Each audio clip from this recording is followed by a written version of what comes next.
तो सभी 11वीं के विद्यार्थियों को आज हम न्यूटन के गति के नियम के बारे में बताने जा रहे हैं। सभी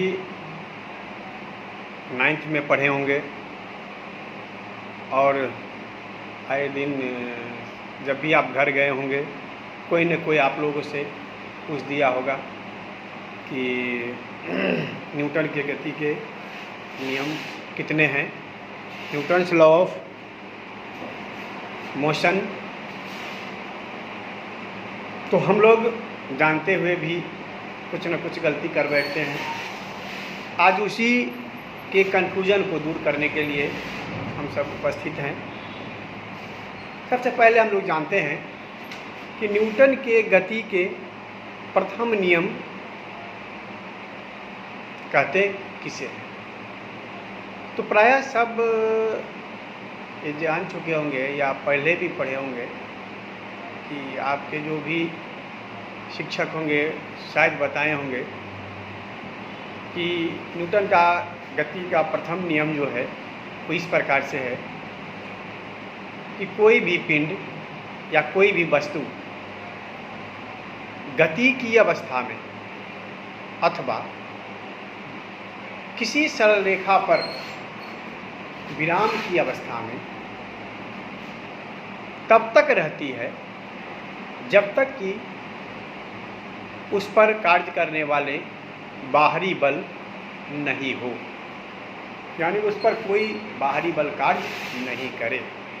यानी किसी सरल रेखा पर कोई पिंड एक समान गति की अवस्था में या विराम की अवस्था में तब तक रहती है जब तक कोई बाहरी बल उसकी अवस्था में परिवर्तन करने को बाध्य न करे। तो यहाँ दो चीज़ें निकल कर के आती है कि बल यानी उसकी अवस्था में परिवर्तन करने को बाध्य उत्तरदायी है, बल उत्तरदायी है, बिना बल के उसकी अवस्था में परिवर्तन नहीं होगा।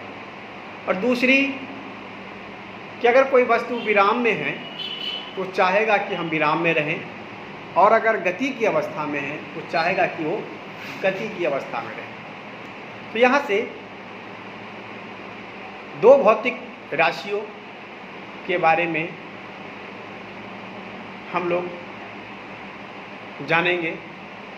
पहला भौतिक राशि बल और दूसरा जड़त्व।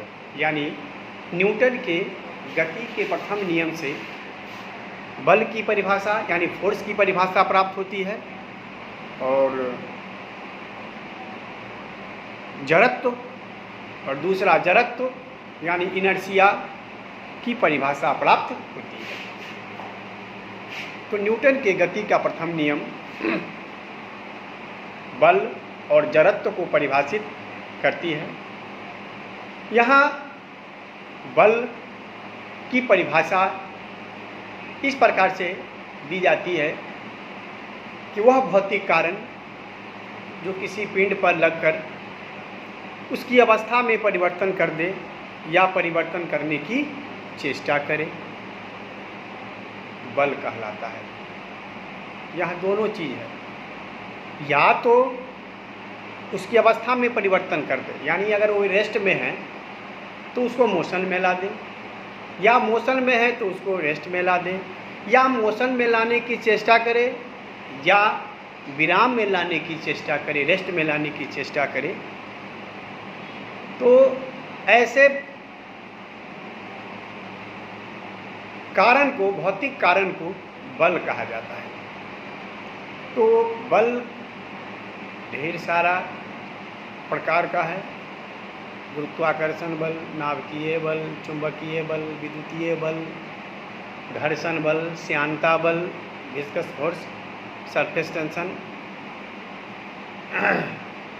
बहुत जगह संसंजन बल, आसंजन बल, ढेर सारा बल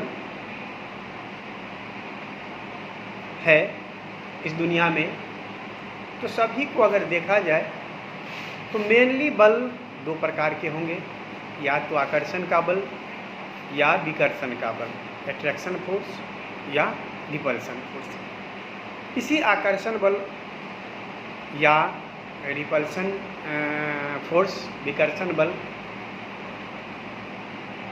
मेन बल में सारे के सारे बल, यानी कुछ बल ऐसे होंगे जो आकर्षण के होंगे और कुछ बल ऐसे होंगे जो विकर्षण के होंगे, अट्रैक्शन फोर्स और रिपल्सन फोर्स। इसमें अलग अलग जो फोर्स है जिनका टाइप ढेर सारा है, घर्षण बल, नाभिकीय बल, गुरुत्वाकर्षण बल, ये सब बल हम लोग आगे पढ़ेंगे।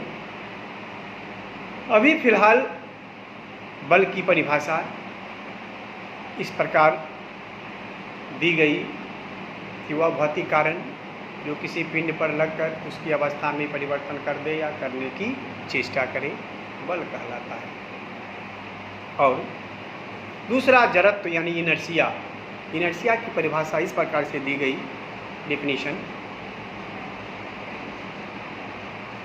कि कोई भी पिंड या वस्तु किसी सरल रेखा पर विराम की अवस्था में या गति की अवस्था में तब तक है जब तक कोई भी पिंड गति की अवस्था में या विराम की अवस्था में जो रहती है तो उसमें एक प्रवृत्ति होती है कि अगर विराम में कोई पिंड है तो हमेशा चाहेगा हम विराम में रहें, और गति की अवस्था में है तो चाहेगा कि हम हमेशा गति की अवस्था में रहें। यानी पिंडों का वह गुण जिसके कारण कोई पिंड गति की अवस्था में अथवा विराम की अवस्था में बने रहना चाहती है, उस प्रवृत्ति को कहा जाता है जड़त्व, inertia, that property of the body by virtue of which a stationary body wants to remain in rest but motional body wants to remain in motion is called inertia।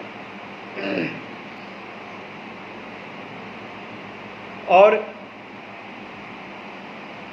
ये इनर्शिया दो प्रकार के होते हैं, यानी दो प्रकारों में बांटा गया है।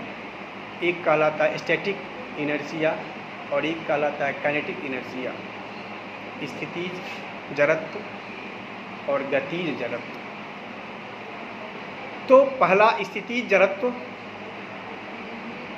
यानी किसी पिंड का वह गुण जिसके कारण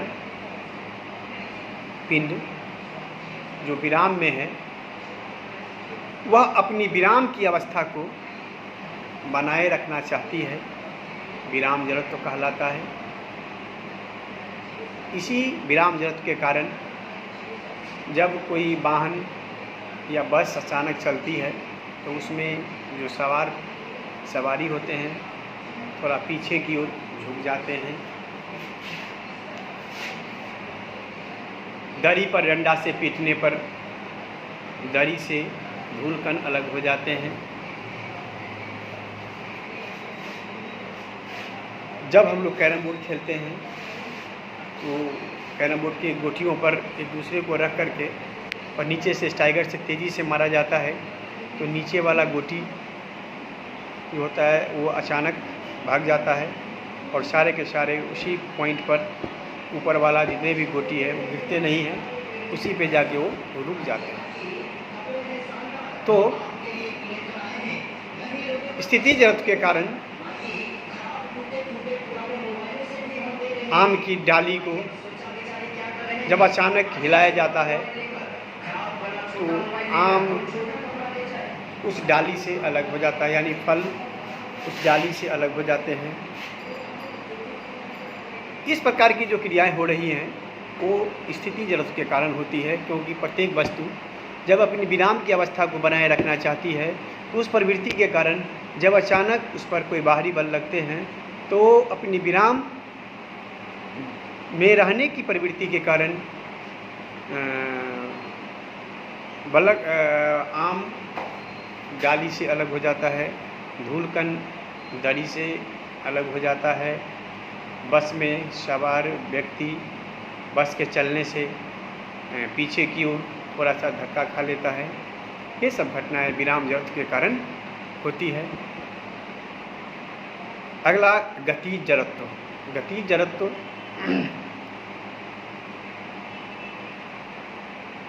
यानी किसी पिंड का वह गुण जिसके कारण गतिमान पिंड उस सरलरेखा पर अपनी गति को बनाए रखना चाहती है, उसे गतिज जड़त्व कहा जाता है।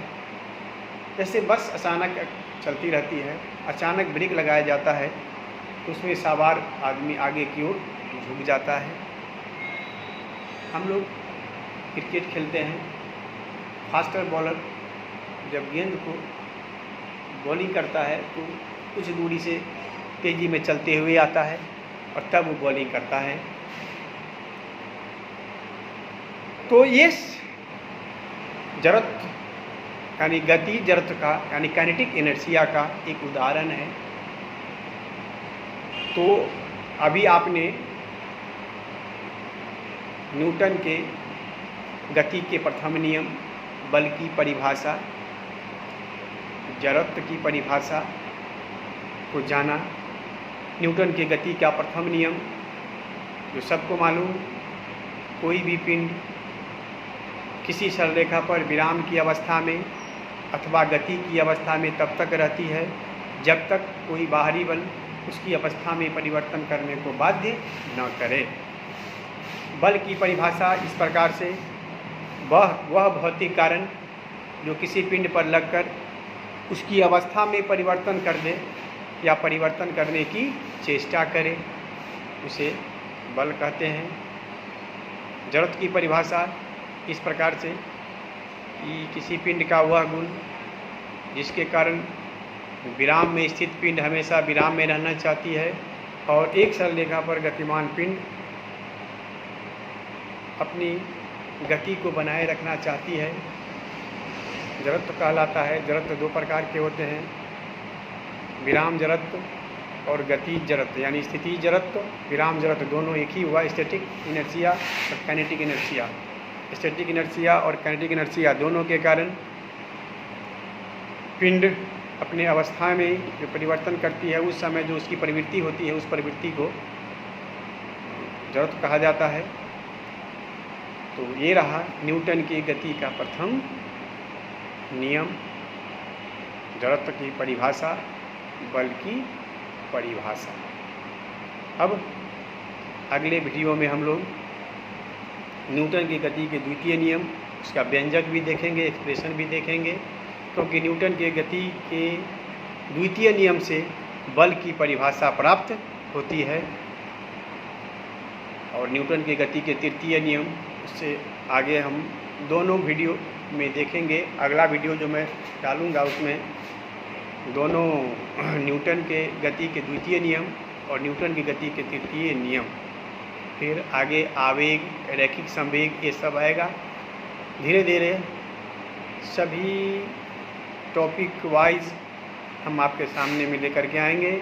आप सब हमारे चैनल को सब्सक्राइब कर लीजिए, जो जैसे ही हम आपके सामने में कुछ नई जानकारी लेकर के आवे वो आपके पास 100% रह जाए।